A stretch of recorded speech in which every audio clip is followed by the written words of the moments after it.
Hey,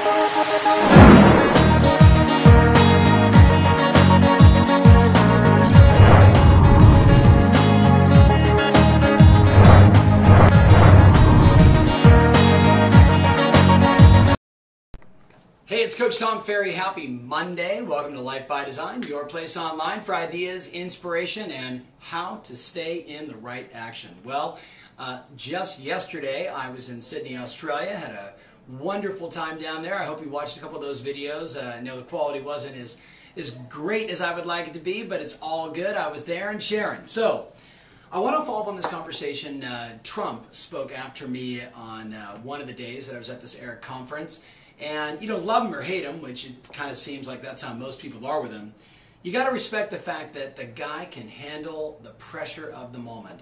And I remember sitting there watching him speak, and he talked about that word pressure. The interviewer said to him, you know, what do you think is one of your sort of best qualities as a business person? And he said, you know, there's two kinds of people out there, people that can handle the pressure and people that can't. And then he told a story about a friend of his that was buying a house and the pressure that was giving his friend. Now, this is Donald Trump talking, so I have to imagine this friend was buying maybe a big house. But he said the guy just couldn't handle the pressure, would call Donald over and over again, bugging him. You ever been in that situation before? I'm sure you have. Maybe you had a buyer that felt that same way, or a seller, because buying and selling can be emotional. But that wasn't his point. His point was directed at you and I. How well do you handle the pressure? And, you know, he kind of talked about that. He said, you know, if you can handle the pressure, the most frustrating, challenging, interesting moment, then you can rise above it and you can be more successful, you can help more people. And he said, you know, I just don't think enough people talk about it. Now, unfortunately, he didn't really say to us, well, here's some things you can do. So I kind of started thinking about it myself, and had a nice 13-hour flight yesterday from Sydney back to Los Angeles, so I had a little time to write and think. So I wrote down, hey, look, how well do you handle pressure? Do you either get into your head, which is always a state of fear and worry and concern, when things maybe aren't going your way, or the negotiation's getting tough, or the situation that you're in is challenging and hard, and we've all been there? Or do you get into an inspired state of action? Answer that first. When pressure shows up in your world, do you get into state and get into action, or do you have a tendency to get inside your head, which we all know is a scary place to be?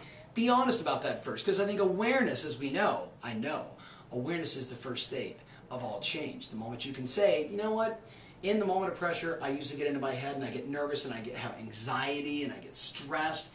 If you can acknowledge that, you can do something about it. Then I wrote down, here's 3 tips for you to improve your ability to handle pressure. Number 1 is to always answer and accept the worst case scenario.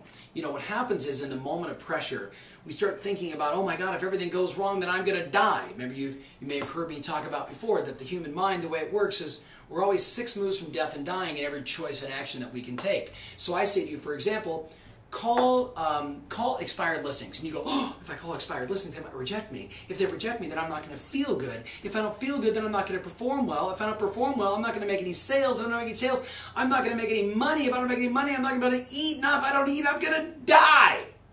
And all I said was you might want to call some expired listings. How well do you handle the pressure? If you can accept the worst case scenario, you're probably not going to die, but maybe the deal falls apart, or, you know, the worst case scenario, I guess, really is you die, right? That's the worst case scenario. But as soon as you can accept the worst case scenario, you know, the negotiation goes wrong, the deal doesn't close, you don't make the money, the people are upset, and you're behind in your payments, or whatever the worst case scenario is, the moment you can accept it, you're free of it, and the pressure begins to go away. Then you do number 2, you create a list of at least 5 solutions. 5 solutions. I don't like when I say, so tell me what the problem is, and my client will say, well, the problem is X, and I'll say, what are you going to do about it? I'm going to do this, and I say, well, what's your plan B, plan C, plan D, plan E? Well, no, this is kind of the best one. I'm like, look, if you don't have lots, you don't have options, and in today's world, we need to have options. Give me multiple ways that you're going to solve the problem, to alleviate the pressure, to move the clients forward, and you are going to be in a more powerful position to go out and take action. Then the last thing I wrote down is, man, stay calm. Stay calm. So work out, eat right, take a walk, make yourself laugh, tell some funny jokes, relieve the stress and tension, because this is what I wrote down. When you get emotional, you are the problem.